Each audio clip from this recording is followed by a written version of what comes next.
Welcome to You're Going to Be Great at This, the podcast where we help entrepreneurs, solopreneurs, small business owners, sales professionals, and other self-employed folks turn prospects into customers and grow their businesses. We deliver practical tips and tricks with plenty of humor and dumb stories to keep things fun. I'm your host, Chris Costanis, so let's get going and make your business thrive. Welcome back to another episode of the You're Going to Be Great at This podcast, sponsored by Surf Financial Brokers, your friends with living benefits.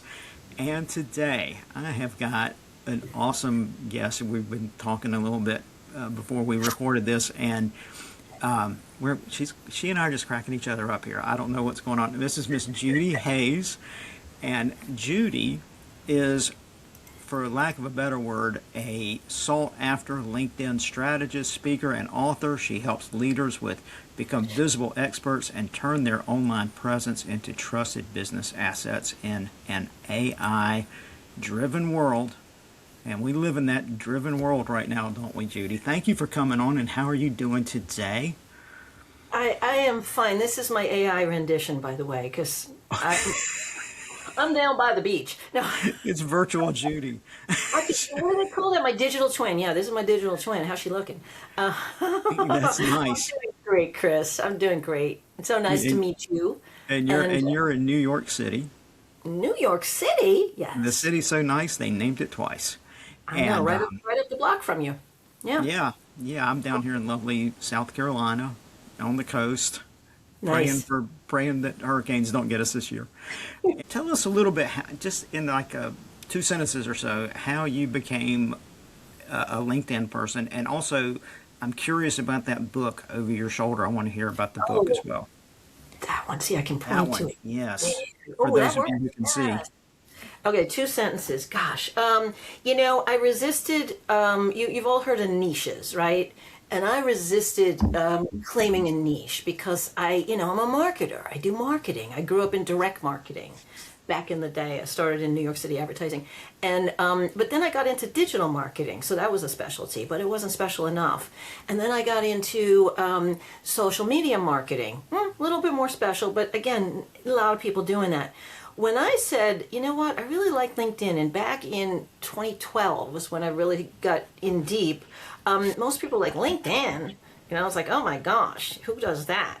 And I really got into it, and I love it because it's a professional platform. I don't have patience for all the other social platforms, and so LinkedIn is a to the point, and it's a real way of. And you and I met on LinkedIn, right? We Exactly. could say, oh, we met online. We met on LinkedIn. But no, and I just I worked for a trade association, and I started to train the members in terms of how to use LinkedIn, and they loved it, and I got a little taste of teaching, and I just thought, I bet you there's other people that want to learn how to use this platform, and that's how I built the business I have now. That is really working with people that want to get the most out of their personal brand. LinkedIn happens to be one of the platforms, and that's what we do. And speaking of personal branding, that's what we were going to talk about today. That was our topic. So good segue there. Kudos to you. We did that. And tell us a little bit about how we can do our personal branding on LinkedIn. Is it personal? Let me ask you this way. I have a business, and I have a business page on LinkedIn. What, is personal branding just Chris, or is it also related to my business on LinkedIn as well? Yeah, that's a valid question. The business is a validator. When we have websites and business pages and things like that, it validates that we're legitimate. A personal brand, which could also be considered a professional brand, is really how people perceive you. Okay, so a brand is not your logo. People think, oh, I got a logo, I've got an identity. No, that's not your brand. Your brand is really how others think of you, right? Exactly. And so one thing, everyone that's watching or listening, take out whatever tool you're on and open up a search browser, Google, something like that, and type in your name and see what comes up. And most likely, unless you have a very common name, your LinkedIn profile will be the first or second result. So that tells you that has a lot of weight. So if someone's going to do business with you, or you're checking somebody out, you're going to, hire somebody, whatever, you're going to search their name and their profile is going to come up. So now you click on their profile and it looks like it's an artifact, back from 2008 when LinkedIn launched. Hasn't been updated. It's got a picture of them, with their high school, buddy next to them. And it just looks like, oh my gosh, this hasn't been updated. Nobody's here. So it looks like the shop is closed. You go by a shop and nobody's there, a restaurant, nobody's in it. It's like, I don't want to go there. And that's not a good perception of your brand, right? So that's where using LinkedIn as sort of your sales page, and for all of you that run your own businesses and consult with clients, coach clients, having that page as a landing page where you can actually sell yourself is a really great asset. You can do a lot for free on LinkedIn. You don't have to have a paid account. I have a paid account because I teach people on it, but I think that, at least to start with some of the fundamental areas, and the book over there that I wrote is based on 3 components. The elevate part is elevating your visibility. And when I explain LinkedIn to people that don't really get LinkedIn, it's like, think of it like this. There's a virtual event. It happens to be called LinkedIn, okay? You are invited to the event, and you're going to show up. What are you going to wear? You're going to be in your golfing gear, you're going to be in a black tie, what are you going to wear? What are you comfortable in? How do you show up?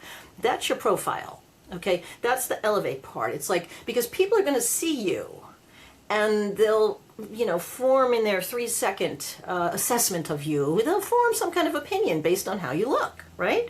So that's the importance of the profile.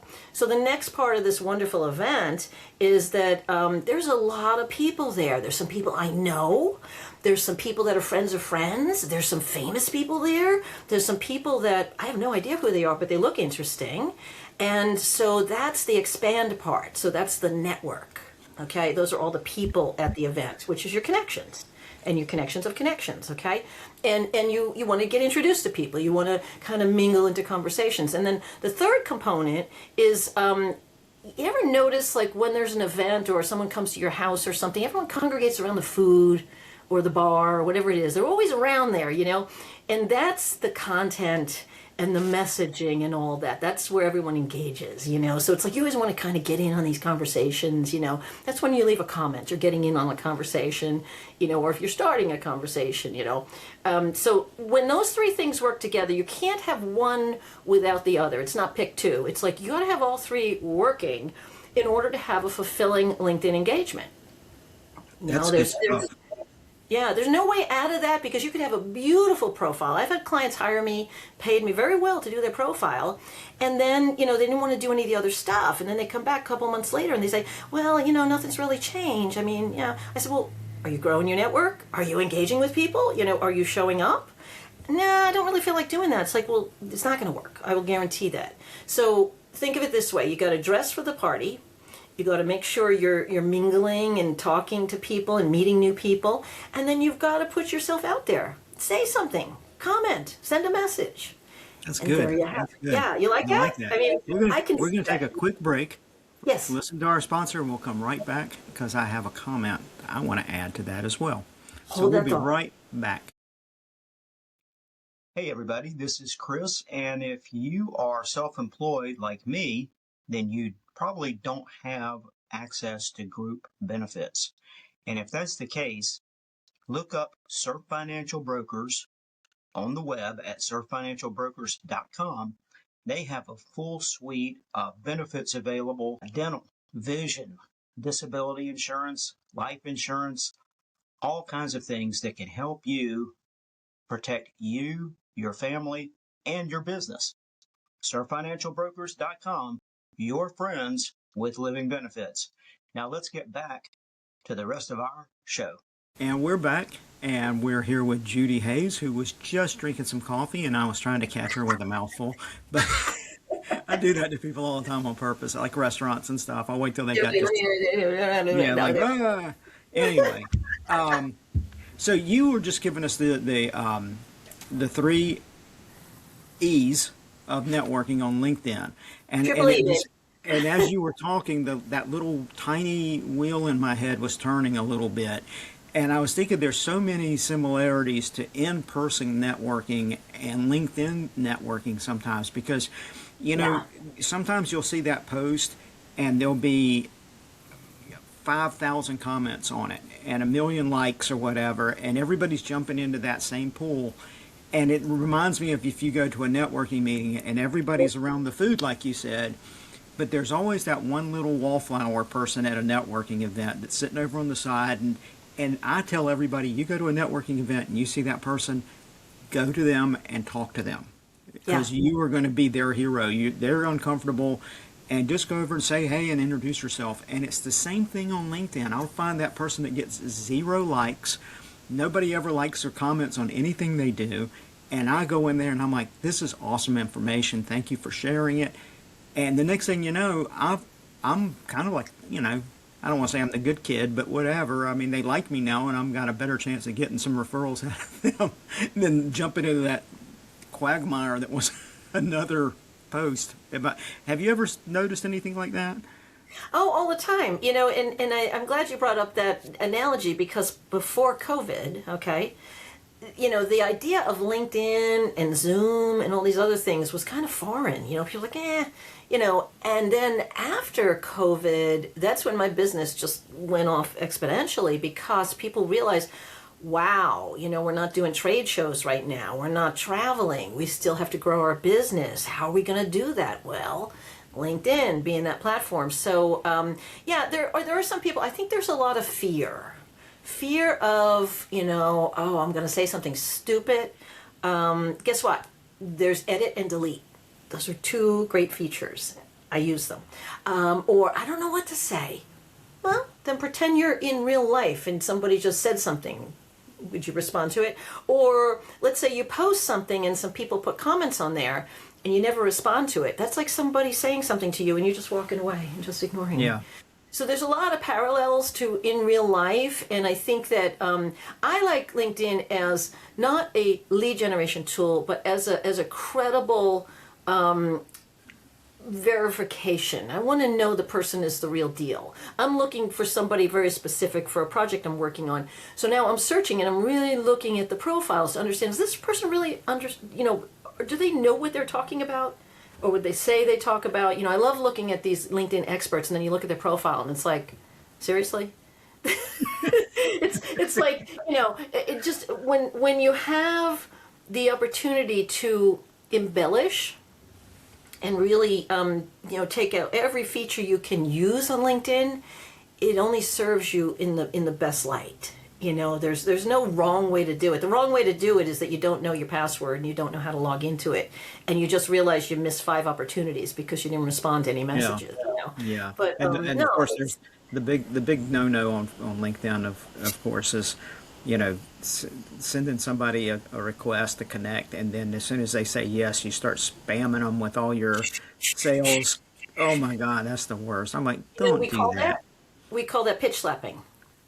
Pitch slapping. Oh my gosh, You that's know, and hilarious. sometimes I want to give people the benefit of the doubt and say, I'm looking at this No, connection. if it's coming up right, like as soon as you say, I agree to connect with this person, and you start getting stuff, that's a bot, and I'm unfriending them or whatever you call it, disconnecting, unconnecting. Like, ain't nobody got time for that, man. Come on. So No, you can't. I don't think you can outsource quality. I mean, yes, there's a lot of automation and it's a problem. I have a lot of people that have reached out to me and saying, hey, my account got suspended. What do I do? And it has to do with LinkedIn gets very particular about that kind of stuff because too many people are doing it and they're really annoying people. well, I used to, I learned a hard lesson. I was just sending friend requests or whatever to tons of people in my area. And of course, there's a little button on there that says no. And after you hit no, another one comes up and says, I don't know this person. And LinkedIn picks up on, and after you do that for a while, they'll send you a note and they'll slap your hand and they'll say, don't do that, Chris. You're violating our terms of service. And I do it, and I do it, and I do it. And next thing you know, I got to spend like 2 weeks in LinkedIn jail. And I was banned from LinkedIn for 2 weeks. It was a hard time, man. I was in there Is with that like when you more wrote than, your books? When you well, were in that's LinkedIn I jail? was I was the star of the Shawshank Redemption. I broke out. But, Oh, but well, this is great, and this is a lot of information, and I hope our listeners are getting something out of this. And I'm going to put Judy's information in the show notes. And so if you need to reach out to Judi, she's on LinkedIn. You can find her there, of course. And of course, if you want to purchase her book, I'm sure she'll be happy to sell you one. And if you like this podcast, leave us a good review. And if you didn't like the podcast, don't blame yourself. I can't help you. And so it's not your fault. I love this, Chris. Thank you. Thank you so much. Well, thank you for coming, and thank you for agreeing to be on the next episode after we had my attorney send over those documents to you, and you signed them and everything. So Judi has agreed to change her outfit and come back for yet another episode. And so we will see you next week, and have a great week. Go out and be productive. Thank you, Chris. Bye, everyone. That was amazing. Be sure to hit the subscribe button so you don't miss out on more useful information to help you and your business succeed. Thanks for listening, and if you like this podcast, leave us a review. And if you really like this podcast, go to the show notes and buy me a coffee. I love coffee. Until next time, stay positive and be productive.